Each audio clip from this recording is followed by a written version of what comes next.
Graça e paz, amada Igreja da Reconciliação. Vamos estar orando. Senhor, meu Deus, Pai querido, Pai amado, mais uma vez me ponho diante de Ti esta noite, Senhor.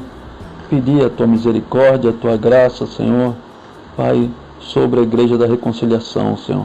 A cada irmão, a cada irmã, Senhor, que o Senhor venha abençoar, que o Senhor venha guardar, Senhor, que o Senhor venha nos dirigir através do Teu Espírito Santo, Senhor, nesses dias tão difíceis, Senhor, para a Igreja na terra, Senhor. Oh, meu Deus, mas graças a Deus o Senhor está no controle de todas as coisas, Senhor. Tu é o Deus da provisão, Tu tem provido, Senhor, em cada lar, Senhor, Pai, o mantimento, em cada lar eu creio, Senhor, que o Senhor tem sustentado, Senhor, e Pai, e acima de tudo, a Tua graça tem estado sobre nossas vidas, Senhor. Pai, agradeço, Senhor, por tudo, Senhor, Pai, que nós temos passado, Senhor, porque, Senhor, é estar na Tua presença, Senhor. A Tua palavra diz que no mundo teremos aflições, Senhor. Pai, e o verdadeiro Evangelho, Senhor, é aquele de renúncia, é aquele de arrependimento, Senhor, é aquele de humilhação, Senhor. E Tu tens sido Deus presente nas nossas vidas, principalmente ali no Ministério da Reconciliação, Senhor, porque a Tua palavra, Senhor, tem nos fortalecido, a Tua palavra tem feito que nós cada dia mais conhecemos, Senhor, esse Deus maravilhoso e misericordioso que és Tu, Senhor. Pai, e nos mostra cada dia mais, Senhor, que somos pecadores perante a Ti, Senhor, mas a Tua misericórdia tem estado sobre as nossas vidas, Senhor. Pai, fortaleça aquele que está fraco, Senhor. Pai, guarda a mente, Senhor, do Teu servo, da Tua serva, Senhor, para que, Pai, não venha, Senhor, se abalar com notícias, Senhor. Pai, com fake news, Senhor. Pai, em nome de Jesus, Senhor, que o Senhor continue guardando, Senhor, a Igreja da Reconciliação. Abençoe o pastor Aparício, o pastor Lenildo, o pastor Carlos, o pastor Nivaldo Júnior lá do sul de Santa Catarina, Senhor. Abençoe cada pastor, Senhor, Pai, que procura, Senhor, através dos seus esforços, através, Pai, das suas dedicação na Tua palavra, Senhor, alimentando, Senhor, tem alimentado as ovelhas, Senhor, do Senhor. Oh, meu Deus, oh, Senhor, fortaleça cada um, Senhor. Pai, muito obrigado tudo, Senhor. Muito obrigado por tudo, Senhor, por fazer parte, Senhor, dessa família Reconciliação, Senhor. Oh, meu Deus, Senhor, Pai, guarda os Teus servos no trabalho, Senhor. Guarda os Teus servos aí de a volta, Senhor, para casa, Senhor. Oh, meu Deus, de toda enfermidade, de todo mal, Senhor. No nome santo de Jesus, abençoe essa nação, abençoe, Senhor, seus dirigentes, guarda os idosos, as crianças, Senhor, desse Brasil. Oh, meu Deus, Senhor. Oh, Senhor, que a Tua vontade seja feita nas nossas vidas, Senhor. Pai, e que Teu querer seja feito, Senhor, seja ele qual for nas nossas vidas, Senhor. Pai, a Tua igreja é a igreja verdadeira, a igreja espiritual, Senhor. Nós somos a Tua igreja, Senhor. Onde que nós estivermos, Senhor, ali está a Tua igreja, Senhor. Pai, que continuamos, Senhor, cada vez mais buscando a Tua presença, Senhor. Que não viemos desanimar, Senhor, mas sim, Senhor, buscar mais e mais a Tua presença, Senhor. Aproveitar, Senhor, estar mais perto dos nossos entes queridos, Senhor. Falar desse Deus maravilhoso, desse Deus misericordioso, Senhor, que está aí nas nossas vidas, Senhor. Para que o Senhor venha trabalhar nas vidas dos nossos familiares, dos nossos conhecidos, dos nossos parentes, Senhor. Oh, meu Deus, usa-nos, Senhor, através do Teu Espírito Santo, Senhor. Muito obrigado por tudo, Senhor. É que eu lhe peço e já lhe agradeço no nome santo de Jesus.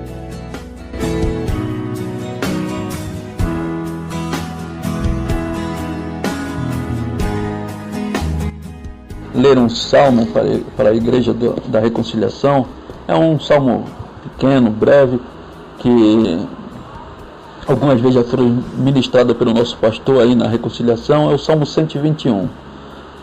A minha versão fala assim: elevo os olhos para os montes. De onde me virá o socorro? O meu socorro vem do Senhor, que fez os céus e a terra. Ele não permitirá que os teus pés vacilem. Não dormitará aquele que te guarda. É certo que não dormita, nem dorme o guarda de Israel. O Senhor é quem te guarda. O Senhor é a tua sombra, a tua direita. De dia não te molestará o sol, nem de noite a lua. O Senhor te guardará de todo mal, guardará a tua alma. O Senhor guardará a tua saída e a tua entrada, desde agora e para todo sempre. Amém.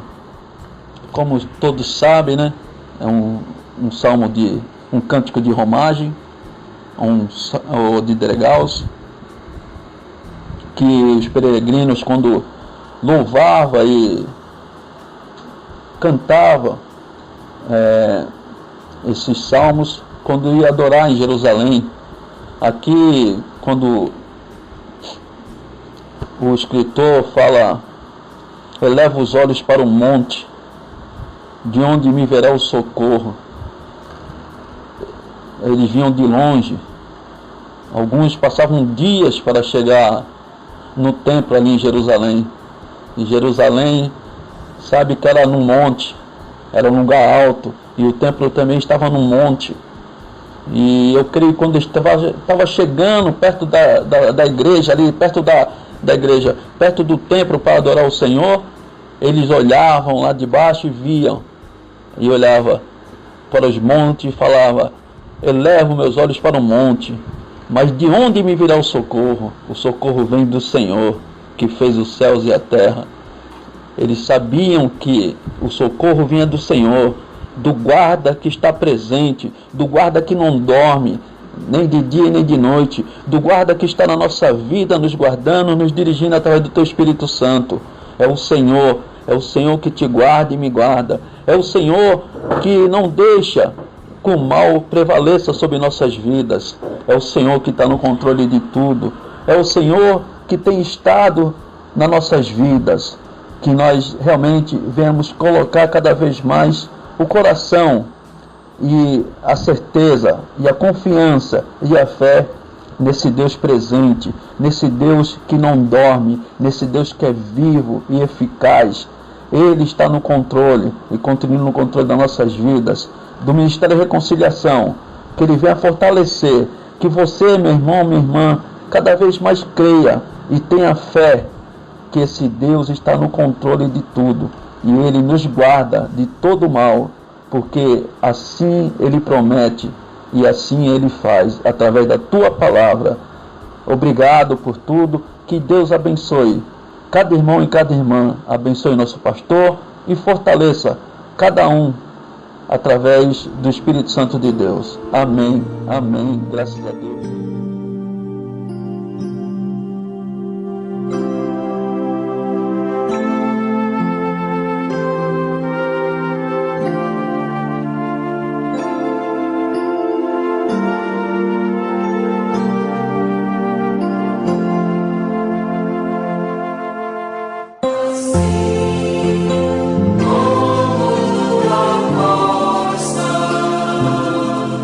Suspira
tradicional, fazer o reforço da palavra bíblica sobre o tema de nossa escola bíblica dominical. Nós estamos iniciando um novo trimestre com o tema A Igreja Eleita, redimida pelo sangue de Cristo, selada com o Espírito Santo da promessa. Esta lição, ela é trabalhada com base na carta de Paulo aos Efésios, cujo tema geral é Cristo e a sua igreja. Bem, vamos de alguma forma complementar e até ressaltar algumas das informações que já demos na aula de domingo. Esse é o nosso objetivo, até porque a primeira aula, a primeira lição, ela trabalha muito aspectos ligados, não é, a características gerais da carta, envolvendo a autoria, envolvendo a sua data, envolvendo aspectos ligados a uma espécie de resenha do próprio estudo de Paulo aos Efésios, não é?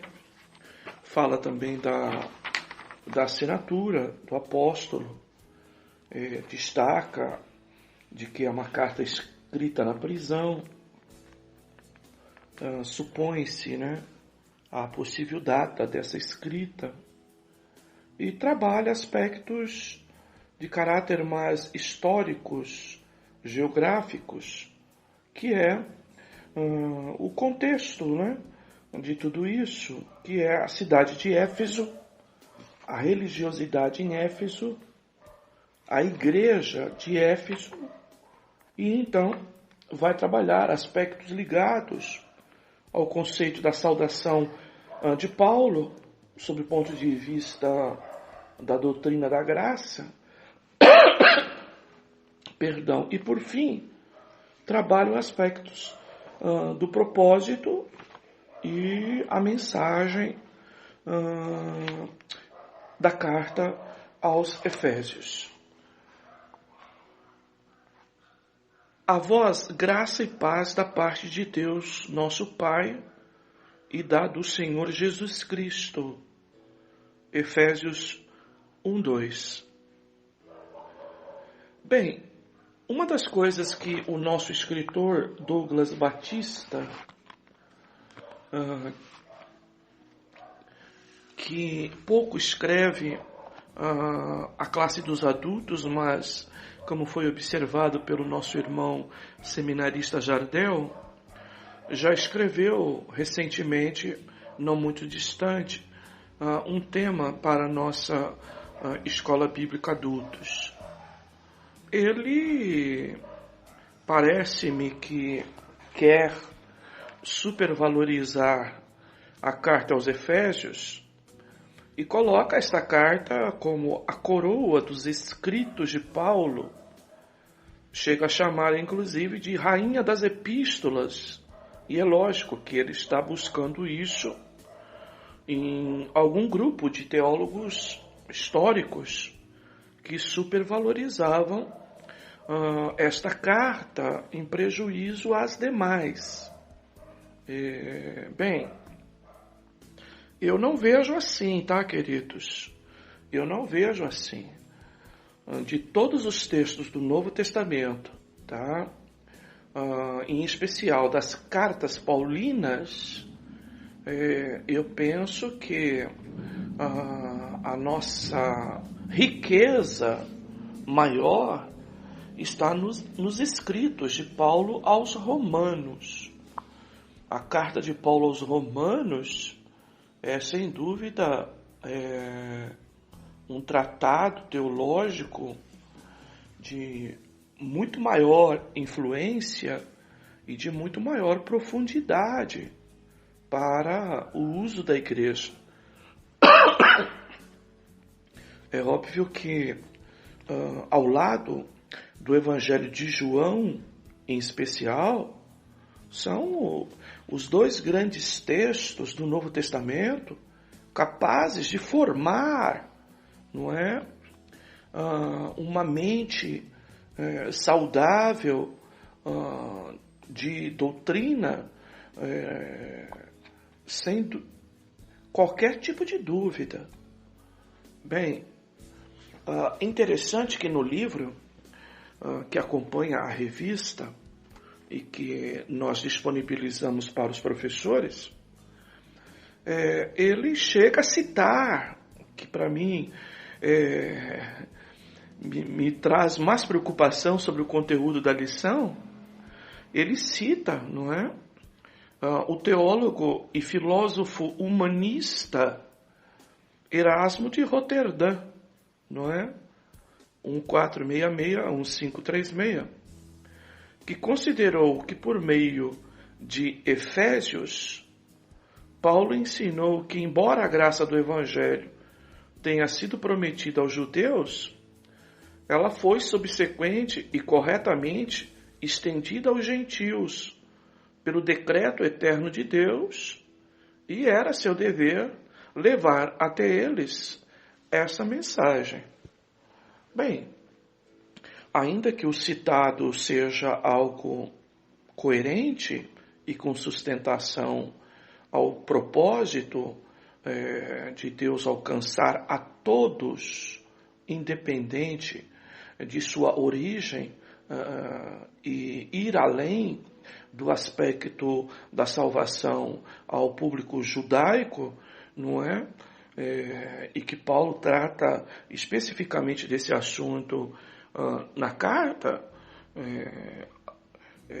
Porém, né, queridos, citar o filósofo humanista Erasmo de Roterdã como uma boa referência para sustentar coisas boas é muito perigoso. Perdão, queridos, é muito perigoso, porque Erasmo de Roterdã é, sem dúvida, um dos personagens que mais contribuiu, inclusive, para prejudicar a aplicação da doutrina arminiana pelos discípulos de Armínio, chamado de remonstrantes. Então, eu fico um pouco admirado em termos disso, até porque vejo duas declarações, então, aí perigosas, não é? Tanto supervalorizar a carta dos Efésios a prejuízos da própria carta de Romanos, e eu cito isso porque é óbvio, a carta aos Romanos é a carta de conteúdo mais claro, não é, sobre posições de calvinismo e doutrina reformada. Não é?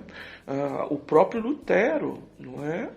Ele cita expressões como a própria justificação pela fé, diretamente ligada ao texto de Paulo em Romanos. Bem, queridos, então, sob o ponto de vista crítico, me chama a atenção esse tipo de coisa.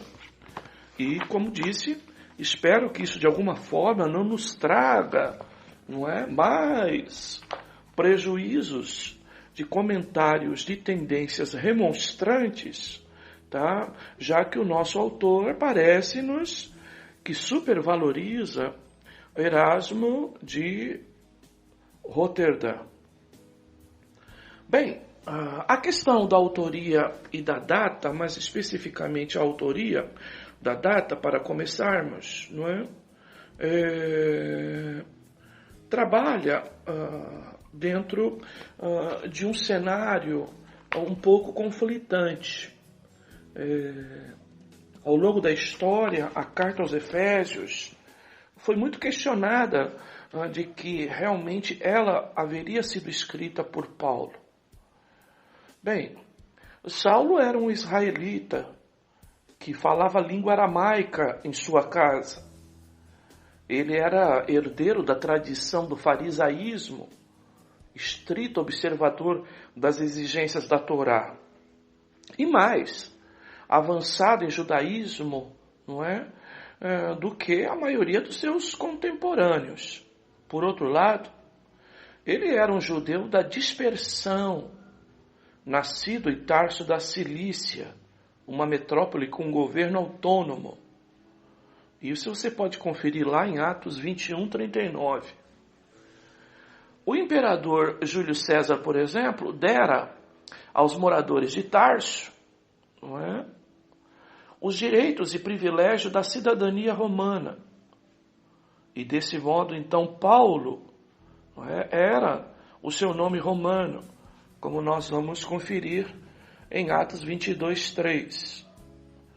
Convertido ao cristianismo, ele foi preso por causa da sua fé em Jesus Cristo, sendo constituído, então, pregador e apóstolo e doutor dos gentios, como vemos lá em 2 Timóteo 1:8-11. Não obstante, o polêmico clérigo inglês Edward Evanson, 1731-1805, você já vai ver aí no período pós-reforma, questionou, como eu disse no princípio, a autoria de Paulo, por não conseguir harmonizar os destinatários da carta com o seu conteúdo. A partir de então surgiram dúvidas quanto ao estilo e vocabulário, que supostamente não eram paulinos, além de conceitos teológicos pós-paulinos. Em resposta a esses argumentos, não é? Por exemplo, o comentário do Novo Testamento, de aplicação pessoal, expressa o seguinte: 2 cabeçalhos principais dessa carta, 1:1 e 3:1 de Efésios, mostra que essa epístola foi escrita por Paulo apóstolo. E essa reivindicação é confirmada por muitos patriarcas da igreja. Entre eles, Policarpo. Agora, se segura na cadeira a citação do nosso escritor: Orígenes, Irineu, Clemente de Alexandria e Tertuliano. Muitos estudiosos ao longo de toda a história da igreja afirmaram a mesma coisa. Mais uma vez, eu fico cabreiro com o nosso escritor. Por quê, queridos? Bem, é óbvio que eu defendo também, sem qualquer tipo de questionamento, que a carta foi escrita por Paulo. Afinal, ele mesmo se identifica na carta, não é? A grafia de seu nome é clara, inclusive no original. E o estilo, inclusive, de se identificar no início da carta. Diferente do nosso modelo ocidental, inclusive. Que geralmente, quando escrevíamos cartas, ou mesmo hoje, quando escrevemos e-mails e algum tipo de correspondência, a nossa grafia geralmente é no final, não é? Assinamos e identificamos a carta no final, mas isso não era natural de judeus e inclusive de gregos em seu tempo, e Paulo se identifica claramente nisso. O que me chama a atenção é o fato de novo, uma sustentação importante desta ser colocado entre uma das referências de patriarcas da igreja, ou pai da igreja, e colocado como, não é, alguém capaz de dar uma assinatura referendando algo que é positivo, a pessoa de Orígenes, com certeza, um dos mais heréticos, não é? Líderes da igreja de seu tempo, e que é realmente terrível certos comentários de Orígenes, que tinha tendências místicas e, inclusive, tendências de aplicação excessivamente alegórica na maioria de suas interpretações do texto sagrado. Então, mais uma vez, queridos, eu fico um pouco preocupado, não é, com esta conotação do nosso escritor. Bem, das 21 epístolas que contém o Novo Testamento, Paulo é o autor de 13 dessas cartas. E vocês sabem que a nossa Bíblia está organizada assim, depois dos Evangelhos e Atos dos Apóstolos, que é o livro histórico do Novo Testamento, nós vamos ter a sequência de todos os escritos de Paulo, tá? Então você vai ver, ok? Toda a sequência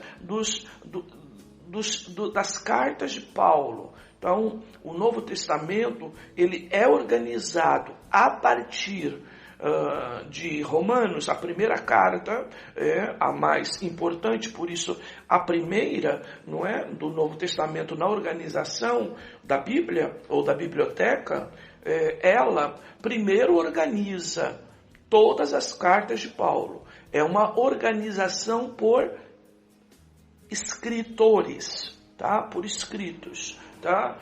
Por escritores. Eu repito, por escritores. Então, quando se pega 1 João, 2 João, 3 João, de novo, se condensa as cartas de João. 1 e 2 Pedro, condensa as cartas de Pedro. E assim sucessivamente, tá? Os que têm mais de uma são colocados todos numa sequência de organização.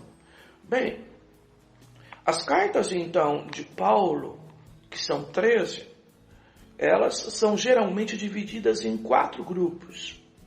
As cartas escatológicas, que muito nós temos falado na nossa igreja, 1 e 2 Tessalonicenses.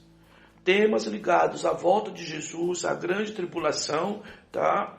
E até o juízo eterno, estão muito abordados nas cartas de 1 e 2 Tessalonicenses, que são textos paulinos. A segunda, as soteriológicas, que abrangem, então, Romanos, 1 e 2 Coríntios e aos Gálatas. A terceira, as da prisão, composta por Efésios, Filipenses, Colossenses e Filemão. E 4, as pastorais, que integram 1 e 2 Timóteo e Tito. Tá? Este grupo de epístolas é conhecido, então, como Corpus Epistolar Paulino, ou simplesmente, como eu costumo chamar, epístolas paulinas, ou cartas paulinas. Uma curiosidade nas saudações iniciais, nas 13 cartas, é exatamente isso que eu acabei de dizer, é a identificação pelo seu nome romano de Paulo, e nunca pelo seu nome judeu de Saulo. Provavelmente por considerar que Paulo era mais apropriado para evangelizar o mundo gentílico. Bem, não é só isso. Ele cita inclusive Romanos 13 lá no livro. Mas não é só isso. É porque o próprio apóstolo Paulo, ele era rejeitado no meio da igreja de origem judaica. Todos punham dúvida e achavam que Paulo era um impostor. E esse pensamento, ele perdurou praticamente a história toda de Paulo. E Paulo sempre teve problemas com líderes, tá? Judeus, por conta de que, em razão da sua vida de outrora, de perseguir a judeus e a perseguir a igreja do Senhor, o remanescente judeu contemporâneo de Paulo sempre colocou em dúvida a fidelidade de Paulo em relação a Cristo. Nunca acreditaram na sua verdadeira conversão. Tá?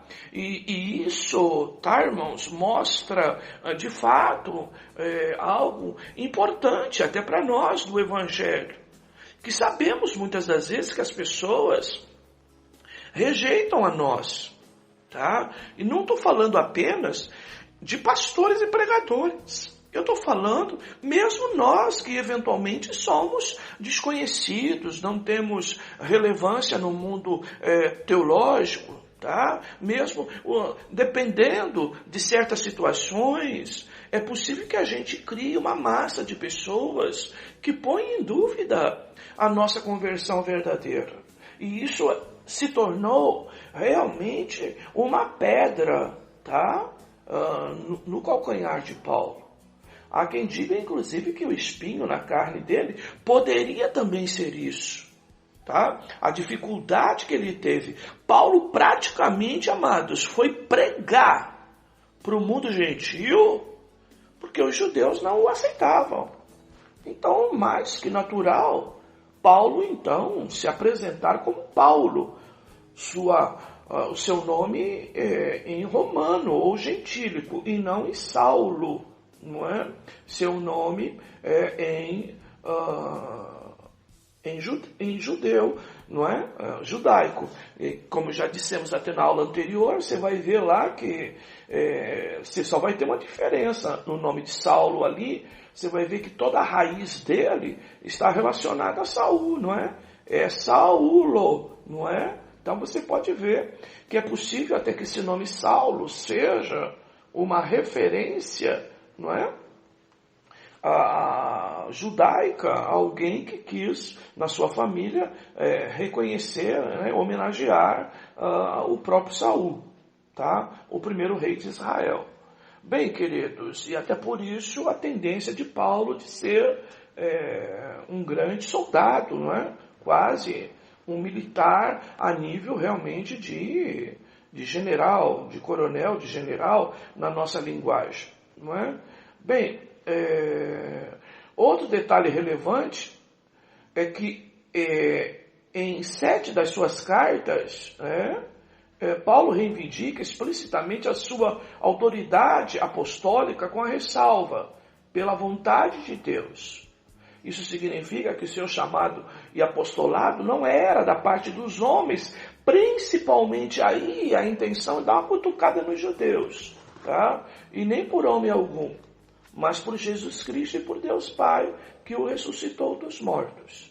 Você vai ver inclusive isso lá em Gálatas 1:1, uma das cartas onde Paulo, o seu ministério é muito questionado em meio a tanta influência dos ensinadores cristãos judaicos que tinham uma ênfase muito legalista.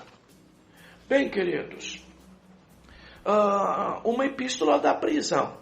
E aqui também há outras controvérsias. O livro de Atos registra 2 longas prisões de Paulo.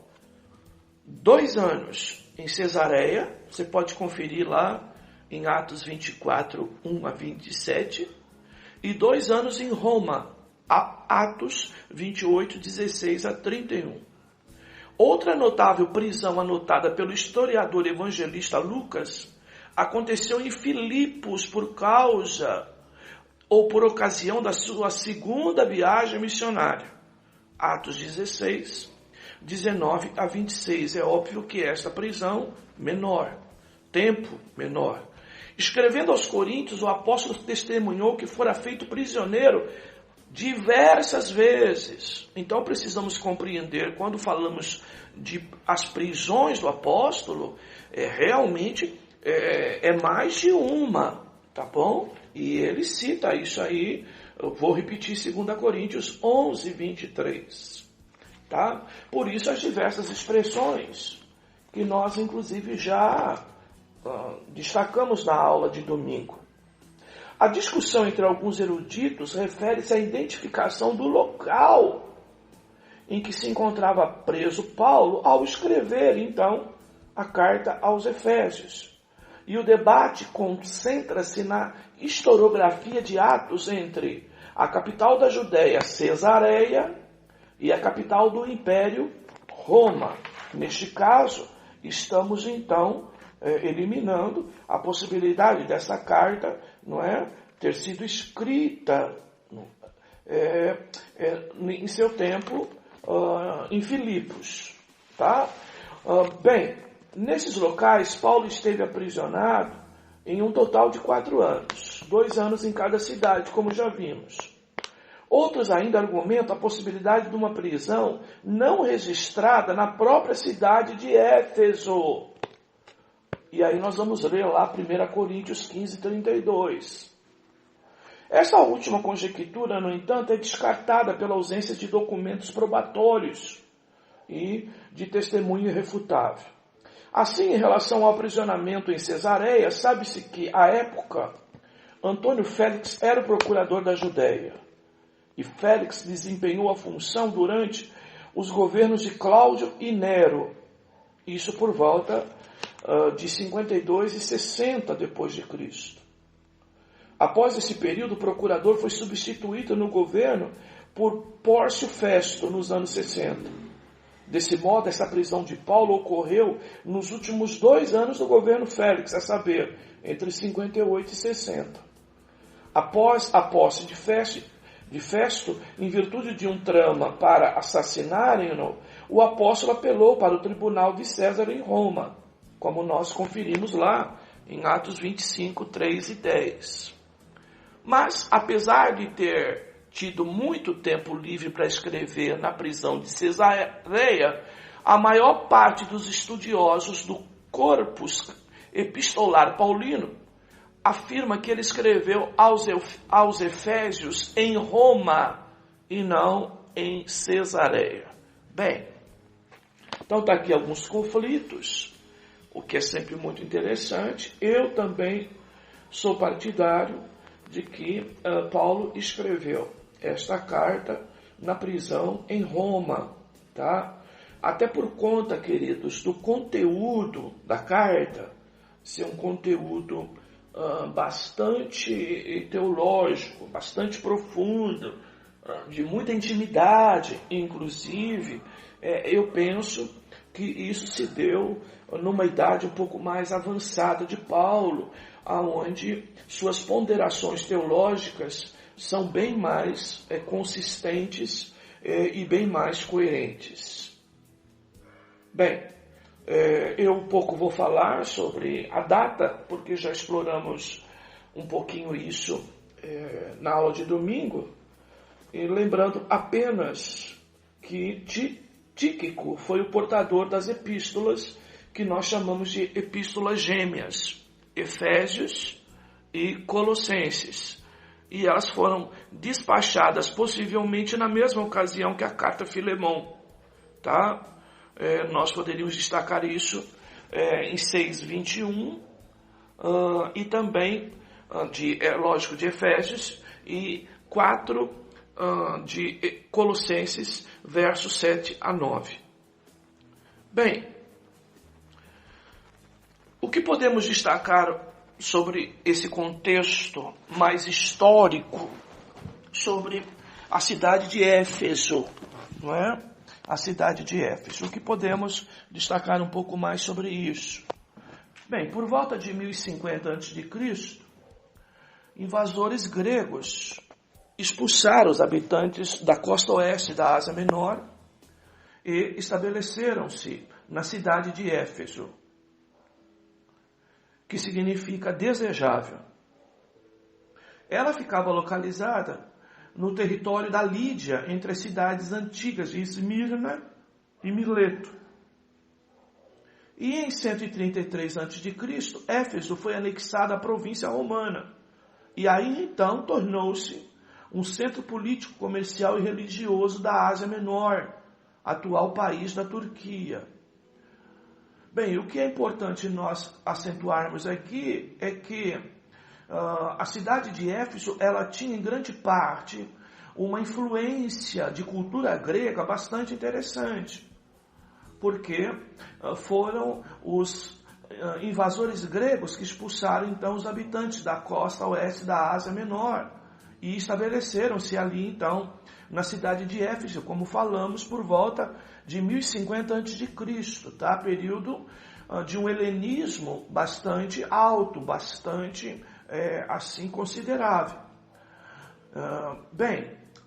Éfeso foi anexada à província romana e tornou-se então este centro político, comercial, religioso da Ásia Menor, atual país da Turquia. Era uma cidade portuária cujo porto desaguava no Mar Egeu. E por causa dessas boas instalações portuárias e das várias estradas que ligavam a cidade ao vasto Império Romano, Éfeso alcançou a posição de grande metrópole com cerca de 500 mil habitantes. E ela era a sede do procônsul romano e da Confederação de Cidades da Ásia Menor. Nós poderíamos colocar assim, que Éfeso, em relação à Baixada Santista, era Santos, por exemplo, tá? Considerando Santos dentro do critério aí de região metropolitana, a grande base, a cidade de maior representação, de maior número de habitantes, talvez até de maior renda per capita, não é? Seria então, nossa, que seria Santos. Éfeso era mais ou menos isso. E como eu já disse para os irmãos, se você pegar as 7 cartas do Apocalipse, tá? Que está lá no Apocalipse 2 e 3, na revelação de João, que nós estamos vendo lá no estudo escatológico da sexta-feira, você vai encontrar Éfeso lá. E Éfeso, nesse sentido, tá bom? É considerado, digamos assim, o local, a cidade de maior representatividade, inclusive local chamado do local do próprio procônsul, do representante romano no lugar da região, né, na região. Bem, a religiosidade em Éfeso. Não é à toa que eu destaquei a questão da influência helenística na fundação da cidade de Éfeso, tá? A invasão grega e, de alguma forma, esta cultura religiosa helenística muito presente desde a fundação da cidade de Éfeso. Ela abrigava lá o templo de Ártemis, que na mitologia grega era irmã gêmea do deus Sol Apolo, filha de Leto e Zeus, equivalente então a Diana para os romanos. Ártemis, ou Diana, era a deusa pagã da fertilidade protetora do parto, representada pela imagem de uma mulher com o tórax coberto de 3 ou 4 fileiras de seios, tá? Como se fosse exatamente ali, não é? Vários seios, várias possibilidades de estar amamentando. Essa ideia, então, do parto, da fertilidade, do nascimento, muito próprio a características do mundo pagão. Atribuir a divindade feminina, por exemplo, não é? De representação feminina. Esta ideia, então, do contexto desta fertilidade, não só, muitas das vezes, da mulher, mas também da terra. E que vocês sabem que a deusa mãe, tá, do paganismo é atribuída à deusa terra, de característica, então, feminina. Geradora, então, da vida, geradora, então, dos frutos da terra, dos alimentos, da cura, da saúde, e todas essas representações. Ela personifica os poderes reprodutivos, tanto de homens como animais, e eu digo mais, repito, em relação também a vegetais, tá? Associada aos rituais de fertilidade, ela tornou-se, então, protetora da prostituição cerimonial, que fazia parte do culto sensual e da adoração idólatra em Éfeso. Então, dentro desse contexto de fertilidade, o próprio culto a Diana explorava o que vocês já bem sabem, que havia um grupo, né, de prostitutas cultuais bastante grande, e que elas incentivavam, inclusive, a própria prostituição cerimonial. E acreditavam, inclusive, tá, que se houvesse ali alguma manifestação de gravidez, por exemplo, ali então nasceria possíveis homens deuses. Esta era a ideia. O templo era considerado uma das 7 maravilhas do mundo antigo e foi construído em 550 a.C., tá? Por volta de 500 anos depois que os invasores gregos invadiram lá a Ásia Menor e estabeleceram-se na cidade de Éfeso, tá? Bem, de arquitetura jônica e formada de cedro, cipreste e mármore, era o principal centro religioso de Éfeso. O templo foi saqueado diversas vezes, incendiado, reconstruído pelo menos 2 vezes.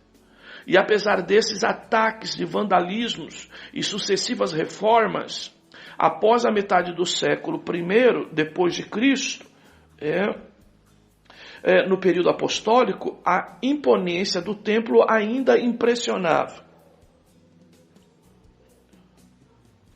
O livro de Atos informa que a imagem adorada no templo havia caído do céu.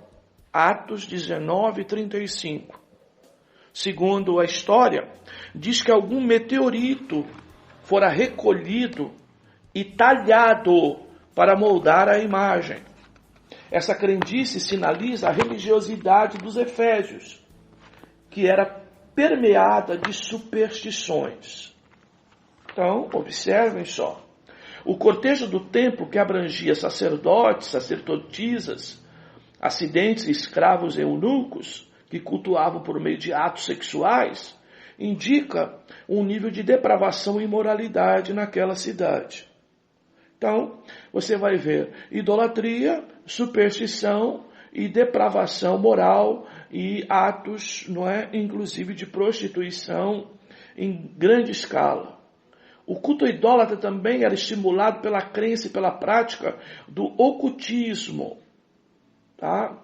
Referendado por inúmeros livros de artes mágicas, livros inclusive para produzir encantamentos, amuletos, poções, sacrilégios e feitiços. Então, tudo aquilo que a gente entende como mandingas, como simpatias e coisas semelhantes a este mundo um pouco mais folclórico, místico, dava uma entonação bastante grande dentro da igreja de Éfeso. Bem, o temor dos fenômenos sobrenaturais ou supranormais mantinha a cidade espiritualmente cega e escravizada. Vejam, irmãos, isso vale muito para nós, tá? Que geralmente tudo aquilo que produz um medo baseado em cima de fenômenos geralmente produz um povo cego e escravizado. E é por isso que por vezes você vai ver o próprio movimento pentecostal, infelizmente, e é óbvio, e totalmente o neopentecostal, por vezes explorar fenômenos, porque aonde parece um fenômeno, tá, irmãos, geralmente se traz uma venda, tá, de cegueira e, consequentemente, a cegueira levando as pessoas à escravidão, como eu já mencionei na aula de domingo, não é? Eu mencionei, não na aula de domingo não, mencionei aos nossos irmãos do CETEREC, na aula do CETEREC, ao falar de números, que grande parte do deserto, não é? E a segunda geração que Deus esperou, inclusive, para estar pronta para entrar na terra, foi para tirar um pouco, tá? Aquela personalidade escravizante que havia no povo que saiu do Egito, a primeira geração de judeus. Tá? Por quê, irmãos? Porque geralmente o escravo, tá? Ele tem uma natureza de cegueira, a escravidão cega, tá? Ou geralmente o cego se permite, ou alguém que é cegado, não é? Digamos assim, geralmente se permite ser escravo de uma situação. Com a mensagem do Evangelho, muitos dos que receberam a Cristo trouxeram seus livros e queimaram na presença de todos, aonde nós vamos observar, não é, toda uma revolta contra o apóstolo em Atos 19, 18 e 19. Bem, para os efésios, O templo, a prostituição cultural e o ocultismo representavam uma oportunidade ímpar de aquecer a economia da cidade. Éfeso devia a sua prosperidade financeira aos milhares de turistas e peregrinos que visitavam a capital. Como eu disse para os irmãos na aula de domingo, tá? O chamado turismo religioso era próprio em Éfeso e a grande base da economia na cidade, apesar dela também ser um porto. Mas as suas condições de porto eram inferiores em termos de economia e de recurso econômico, como nós vemos em Corinto. Tá? A maior fonte de renda era o comércio de nichos, de pratas da deusa, que eram comercializados no templo. A prostituição, a pornografia e as artes mágicas também oferiam lucros financeiros a todo aquele cenário de Éfeso, sendo o centro de vários outros cultos pagãos, inclusive cultos aos imperadores romanos deificados. A cidade era conhecida como Ars Paganisme, que quer dizer o cúmulo do paganismo. Avalia-se que a exploração comercial e as questões econômicas em Éfeso trouxeram maiores dificuldades para Paulo do que as questões religiosas. O alvoroço, por causa da pregação do apóstolo contra a idolatria, foi motivado pelo medo da profissão de ourives cair em descrédito. De fato, a defesa do templo e do culto a Diana foi apenas um pretexto religioso. A verdadeira intenção era afastar o perigo da queda e até mesmo a suspensão das vendas de imagens que davam um pouco de lucro aos artífices. Então, queridos, você pode conferir lá Atos 19, do verso 23 até o 28, e você vai confirmar essa posição que estamos dando a vocês, que é um bom comentário até do nosso escritor. Bem, queridos, no meio de tudo isso, você precisa considerar isso como fundo histórico para todo tipo de interpretação e aplicação da igreja em Éfeso, não é? Da carta aos Efésios. Bem, queridos, destacar inclusive que ao longo da história, a religião, ela também sempre foi objeto de interesses econômicos, não só, neste caso em Éfeso, não era apenas pela liderança, tá? Não era apenas por aqueles que dominavam os recursos econômicos em Éfeso, mas também pelos próprios profissionais, que praticamente se formavam para ser, então, esses profissionais para chamar, que é chamado de profissão de ourives, exatamente para esculpir, exatamente para desenhar e para desenvolver em todo tipo de objeto, tá? Aqueles nichos, aqueles materiais que geravam objetos como amuletos, objetos de cultos como idolatria, tá? Objetos de superstições para toda a comunidade da época lá. Bem, queridos, a igreja em Éfeso, durante 3 anos de muita dedicação e árduo trabalho missionário, em Éfeso, a igreja cresceu e multiplicou-se. Bem, queridos, em especial, o Paulo, não é? Evangelizou a cidade e seus arredores durante 3 anos, como nós já vimos e destacamos lá, Atos 20 e 31. Feitos miraculosos, extraordinários, foram operados naquela cidade moral, supersticiosa, escravizada e refém de poderes ocultos.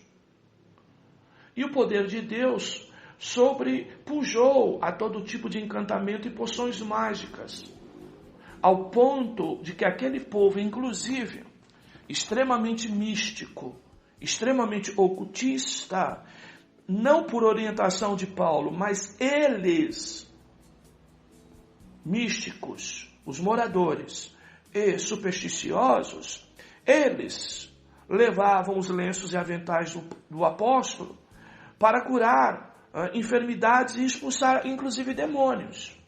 Tá? Bem, queridos, nesse ponto é muito importante a gente enfatizar, neste momento de contexto da pregação de Paulo em Éfeso, tá? Que esses fatos em Éfeso, dos aventais do apóstolo serem levados para curar enfermidades e expulsar demônios, tá?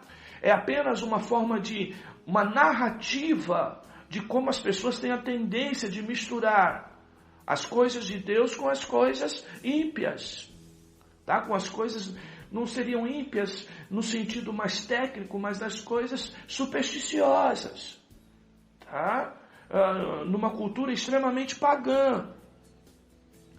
Como nós vemos nos dias de hoje, alguém se utilizando desse texto, tá? De Atos dos Apóstolos, para ensinar, fazer chamadas, apregoar uma série de curas, inclusive, e oferecer um bocado de bênçãos, a partir desse princípio que nós chamamos, que é um princípio de idolatria, chamado de transubstanciação, de acreditar de que uma substância pode ter nela a possibilidade não só de ter, como também de transferir poder para alguma coisa, tá? Os chamados elementos intermediários de poder.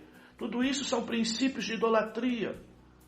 E aquele povo ainda não doutrinado, ou muitos deles não convertidos, usavam esse tipo de prática. Então, assim como levavam, tá, uma medalhinha, como levavam uma correntinha, como levavam um amuleto de Diana, começaram então a fazer isso com as roupas de Paulo. Tá? Bem, queridos, e nesse contexto, você começa a perceber o quanto hoje as pessoas utilizam de recursos como esse, que não podem jamais ser considerado como texto normativo, porque estamos em Atos dos Apóstolos, que é livro histórico, e como costumo sempre dizer aos irmãos, livro histórico nós tiramos doutrina, mas com muito cuidado, porque livros históricos está preocupado em dizer o que aconteceu, e não se preocupando em dizer se é certo ou se é errado, mas dizer o evento, o fato, o ocorrido. O que vai realmente mostrar o ensino bíblico são as cartas doutrinárias. E nesse sentido, se era em Éfeso, num contexto histórico que nós já vimos, místico, ocultista, idólatra, dedicado inteiramente a fazer, inclusive, das coisas religiosas, algo mercadológico, algo comercial, tá? E nós comparando com a igreja e o escrito de Paulo aos Efésios, em nenhum momento você vai ver o apóstolo ensinando, apresentando norma, apresentando doutrina, tá? Que dê sustentação a esse tipo de prática. Aí sim, na carta, eu vou extrair norma e doutrina, porque ela é normativa, mas não no texto de Atos. Então eu repito, o texto de Atos dos Apóstolos é um registro, até que nós podemos dizer sobre a manifestação de um poder de Deus, tá? Acima do que aqueles inícios poderiam fazer, tá? Para mostrar que a mensagem do homem de Deus pregada lá era de uma fonte mais poderosa do que aquela de Diana. Porém, trata-se apenas de um registro dessa excelência e grandeza do poder de Deus, ainda que eu seja, tá, totalmente contrário a dar esse tipo de ênfase, não é? A não ser realmente no momento de ensino como estamos fazendo, sobre o risco de alguém achar que se Deus quer mostrar poder, não é? Ele vai se manifestar com poder maior, não é? Ou semelhante, mas maior a determinadas práticas ocultistas, tá? Então, Efésios 1:21 vai mostrar isso, a ênfase de Paulo, que Deus e o poder de Deus e sua grandeza está acima de todo principado, poder, potestade e domínio. Eu repito, Efésios 1:21. Mas eu repito, tá? Para tirarmos doutrinas de livros históricos, precisamos ter muito cuidado. E essa extração precisa, de fato, ser confirmada, tá? Em cartas, em textos normativos, tá? Em textos doutrinários. Tá bem, queridos? Sobre o risco de nós cairmos em perigos como esses, tá? Bem, queridos, o que nós podemos ainda acrescentar é que a forma de saudação do apóstolo, como já dissemos até na aula de domingo, mas de forma resumida vou dizer para vocês que Paulo, não é, ao escrever principalmente para os irmãos gregos, eles precisavam de alguma forma romper com aqueles modelos mais judaicos, em que muitos acreditavam de que Deus era exclusividade dos judeus. E que aquela paz, aquele shalom, aquela paz seja convosco, tá? Citada no contexto judaico, ela é rompida quando Paulo praticamente estabelece uma questão doutrinária para aquele povo, dizendo que sem graça não há paz. Então, eu costumo dizer, então quando você saúde, não é paz e graça, é graça e paz, porque graça é a causa, paz é a consequência. Graça é a semente, paz é o fruto. Então, eu tenho paz porque a graça gerou esta paz em mim. Tá bem, queridos? E o escritor, nesse ponto, ele acerta.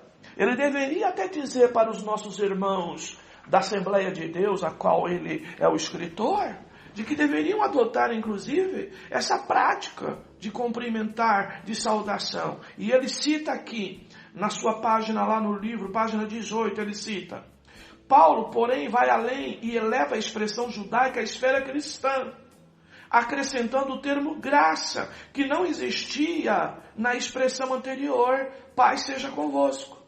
Ao comentar esse cumprimento, Matthew Henry, tá? Considerado arminiano, considera que a frase expressa a boa vontade do apóstolo em relação aos seus amigos e a um desejo real pelo bem-estar deles. E diz ele, não há paz sem graça. Essas bênçãos peculiares procedem de Deus, não como Criador, mas acima de tudo, como Pai. Ok, queridos? Bem, amados, o propósito e a mensagem da carta. Na ocasião, Paulo exortou em muito a vigilância permanente, alertando que depois de sua partida, lobos cruéis entrariam na igreja para destruir o rebanho. E diante dessa revelação, e sabendo que não mais retornaria àquela cidade, quando das suas inquietações foram confirmadas anos depois, Paulo foi inspirado a escrever esse verdadeiro tratado, que eu digo teológico sim, mas eclesiológico, acerca do propósito eterno de Deus para a igreja de Cristo. Atos 28-31. Nada mais do que certo dos perigos que a igreja corre ao longo do tempo, em razão do inimigo querer destruir essa igreja. A própria expressão de Jesus dizendo que as portas do inferno não prevalecerão contra a igreja do Senhor. Ainda que a igreja atacada, nós precisamos entender que aos Efésios vem exatamente para mostrar de que a vitória da igreja, ela já foi consumada, ela é certa, e ela é certa desde, tá, irmãos, antes da fundação do mundo. Quando Deus, em Cristo, estabeleceu essa vitória ao seu povo. Então, irmãos, ainda são perceptíveis nos capítulos iniciais da carta algumas ênfases que sinalizam a solução de algumas questões comuns na Ásia Menor. Por exemplo, muitos dos novos convertidos vinham do mundo helênico, de religiões, de mistério e magia, como nós já ouvimos o contexto lá. E outrora suas vidas foram aprisionadas pelo misticismo. E Paulo então ressalta, primeiro, que Cristo é o cabeça da igreja e tem governo sobre todas as coisas, sobre todo o universo inclusive. E por fim, o próprio Paulo, ao fechar a carta em Efésios 6, 10 a 18, procura dar uma consciência à igreja de Éfeso de que a sua luta para perseverar na fé era permanente e contínua, por conta de que havia uma batalha espiritual dentro da própria cidade, de forma muito explícita, por conta, da idolatria imposta pelo sistema de Ártemis ou Diana. Também, Paulo se infere ao conteúdo da epístola, que no passado a vida daqueles cristãos tinham sido de imoralidade, depravação, desobediência, bebedeiras. E Paulo então vai também de alguma forma doutrinar que os salvos pela graça divina deviam adotar uma nova vida em Cristo. E você vai ver lá em Efésios 2. Ok, queridos? A ideia então da transformação de vida. Não muda só a religião. Não basta, não deixa de ser católico para ser evangélico. Apenas muda não só conceitos de fé e práticas de fé, como também se manifesta frutos diferentes, que é o da transformação. Paulo também vai trabalhar aspectos interessantes sobre o ponto de vista da paz entre judeus e gentios, enfatizando então que a redenção em Cristo vem de alguma forma a unir os dois povos, sendo agora um só povo. E a ideia da igreja, então, formada por dois povos, os judeus e os gentios.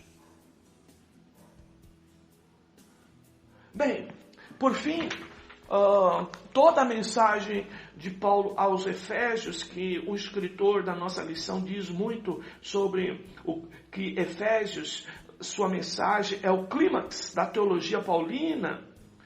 Ele trabalha 3 palavras de forma bem assertiva, de forma bem construtiva, bem trabalhada, como eu costumo dizer, como se ele fizesse praticamente a exegese da própria palavra, buscando radical, buscando os seus devidos complementos, sua origem, sua raiz, para dar a importância e declarar de fato o que deve ser a igreja. Primeiro, ele usa a palavra assentado. Que nós estamos assentados com Cristo nos lugares celestiais. Então aqui ele fala de uma posição, de uma igreja espiritual e invisível, que deveria entender muito além do que aqueles ídolos lá da cidade poderiam representar, e alguém até desprezá-los, achando que eles não eram problemas espirituais. Então, primeira coisa, estar assentado com Cristo nos lugares celestiais é ter realmente uma posição em Cristo, onde você sabe que você faz parte de uma igreja invisível, e essa igreja invisível ela tem vida. E ela trabalha não no ocultismo, mas ela consegue enxergar causas, razões de todas as coisas. Seja razões pelo pecado, seja razões pela idolatria e pela prática de cultos pagãos, ou seja, de criação de outras divindades que não seja apenas Deus. Um estado realmente de consciência do crente, de saber que por trás dos ídolos opera demônios, seria a expressão até mais adequada para nós. Segundo, sua responsabilidade é andar, e ele usa então a palavra andando, a expressão então andando.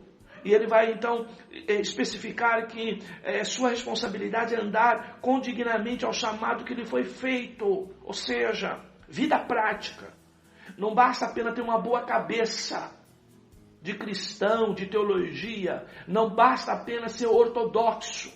Tem que viver uma ortopraxia coerente com a doutrina sagrada. Tá?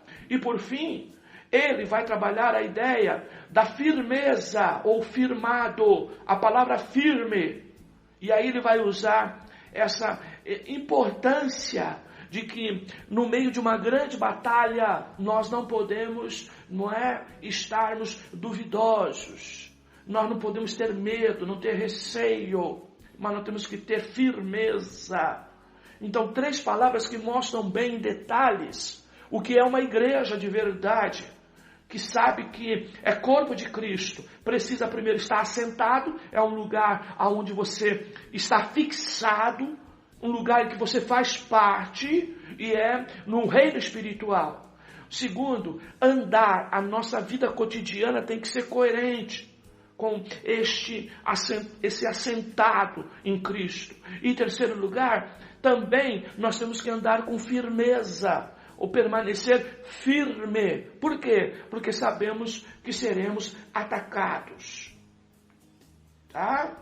Então, queridos, nesse sentido, nós precisamos compreender, tá, toda essa natureza relacionada a um conceito maior diríamos assim, de teologia eclesiástica, ou seja, teologia da igreja.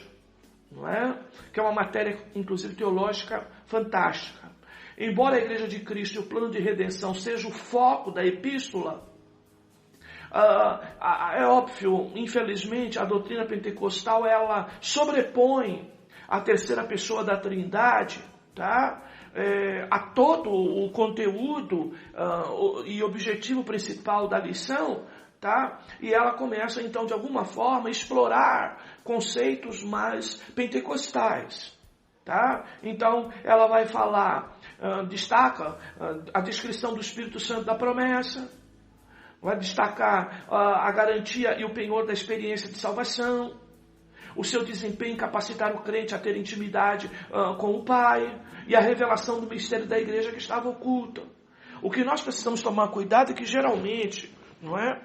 Há tendências de escritores pentecostais, tomara que esse não confirme isso nas aulas da frente, em pegar e atribuir de que só os pentecostais creem no Espírito Santo, ou têm o Espírito Santo. De, por vezes, supervalorizar e associar expressões, inclusive como selar, selo e penhor, como se isso estivesse relacionado diretamente ao batismo com o Espírito Santo, no sentido de evidência de falar línguas, que é o pensamento deles. Tá? Então, só teria então esse selo, este penhor, e que eu costumo dizer, essa cláusula de garantia, aqueles que manifestam em línguas estranhas. É esse o pensamento de muitas pessoas no meio pentecostal. O que nós refutamos, o que nós condenamos e julgamos, inclusive até tendencioso e exclusivista. Outro aspecto que nós falamos é a reconciliação dos povos por intermédio da cruz de Cristo. Toda a igreja precisa entender que a sua base soteriológica, que faz dela realmente uma igreja verdadeira, é a mensagem da obra da cruz. E nós precisamos também observar isso, tá? Dentro dessa construção de eclesiologia de Efésios.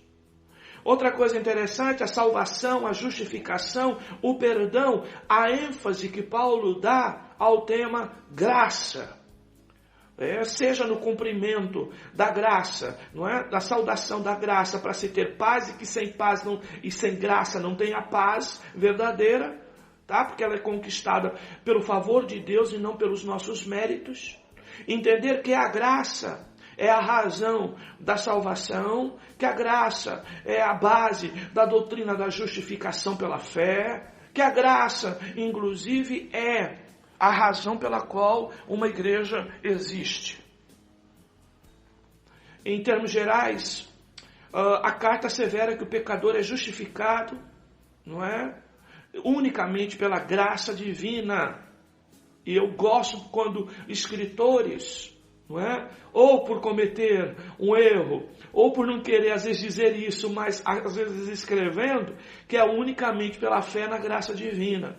Se é unicamente pela fé na graça divina, tá? E fé é dom de Deus, e graça também é manifestação de Deus, do favor de Deus, tá? Então, de fato, precisamos rever conceitos, não é? Que não defenda a ideia de origem única da salvação, tá? Então, a ideia, basicamente, não é, de monergismo e não de sinergismo. Por fim, a mensagem de Efésios requer um novo padrão de conduta para a igreja, tais como manter a unidade, adorar a Deus, viver no Espírito, não é? Trabalha também aspectos de relacionamentos conjugais e na vida social, mas muito mais como tipologia para a relação desse Cristo da igreja ou esta igreja de Cristo. E de que nós também não devemos desprezar, não é? As artimanhas do diabo. Nós não devemos supervalorizá-lo, mas também não devemos desprezá-lo como um inimigo que é desprezado e que acaba de alguma forma, não é, ganhando força por causa do nosso desprezo a ele. Assim, portanto, contém, sem dúvida, a carta aos Efésios uma combinação perfeita entre doutrina, entre ortodoxia e vida cristã ou vida prática, ortopraxia. E nós precisamos sempre basear nossa base assim, aquilo que Deus fez e aquilo que de alguma forma Deus espera de nós, baseado naquilo que este Deus fez por nós, sempre ali na cruz do Calvário. Bem, meus amados, assim nós concluímos o reforço da aula 1. Eu espero que todos tenham adquirido esta nova lição bíblica. Eu reitero que ainda temos algumas poucas lições e que você ou reserve ou que você de alguma forma combine conosco uma forma de estar pegando a sua revista para acompanhar o estudo bíblico. Tá bom? Fiquem todos com Deus, fiquem todos na gloriosa na graça e na paz do Senhor, que Ele te abençoe ricamente, que Ele te coroe, né, com conhecimento do céu, para que você possa efetivamente estar firme nesses dias maus. Tá bem, queridos? Então nós seguimos como igreja, assentados na região celestial, andando com um padrão de vida coerente à doutrina e o lugar que Deus nos colocou e firmes diante dos ataques do inimigo. Vamos lembrar então a grande base da mensagem aos Efésios. Assentados em Cristo, numa posição diferente e especial. Segundo, não é? Andando conforme a palavra de Deus nos recomenda, mostrando vida transformada, seja sob o ponto de vista de religiosidade ou espiritualidade, seja do ponto de vista da vida cristã prática ou fruto do Espírito.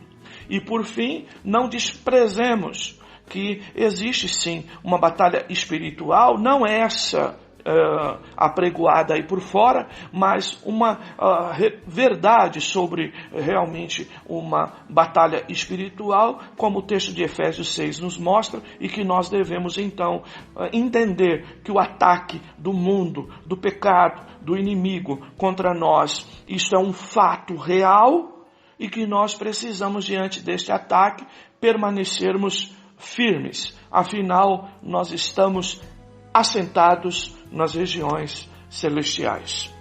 Força para vocês, Deus os abençoe, em nome de Jesus. Amém.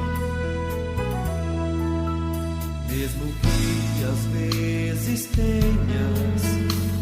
passar por aflições, saibas que eu venci o mundo, e assim como eu te fiz vencedor, se no vale tu passares, junto a ti eu estarei, e se no deserto andares, tua sombra eu serei, seja no calor do dia, ou se a noite fria está, não temas, filho meu, minha mão te guardará. Com amor eterno eu te amei, meu poder eterno eu te entreguei, te dei a minha vida. Com benignidade eu te atraí, com meu próprio sangue eu te remi, chamei-te pelo nome, tu és meu. Naraná,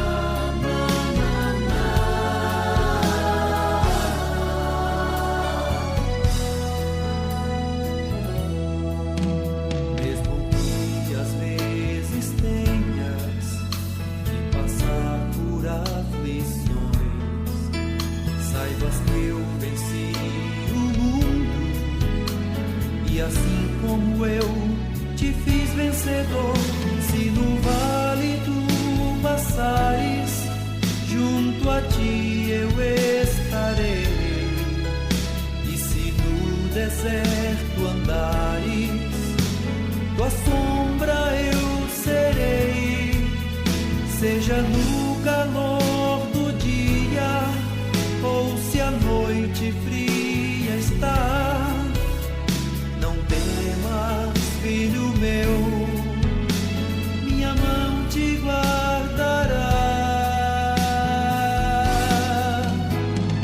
Com amor eterno eu te amei, meu poder eterno eu te entreguei, te dei a minha vida.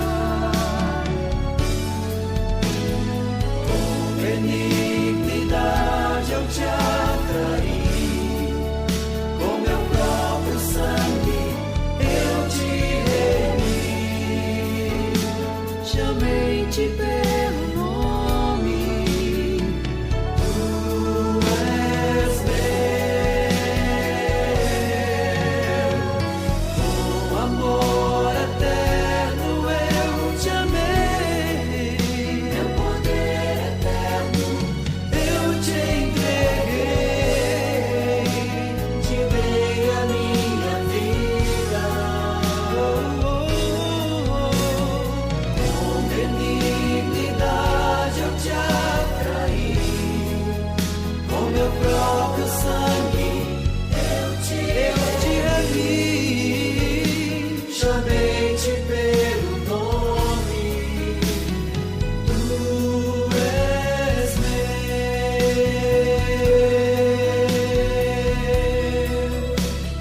tu és meu. Escondi tua palavra no meu coração. Acesse nosso portal na internet. Notícias, devocionais, estudos bíblicos, vídeos, ministério, declaração de fé, pedidos. Fale conosco. Acesse ministériodareconciliação.net. Tua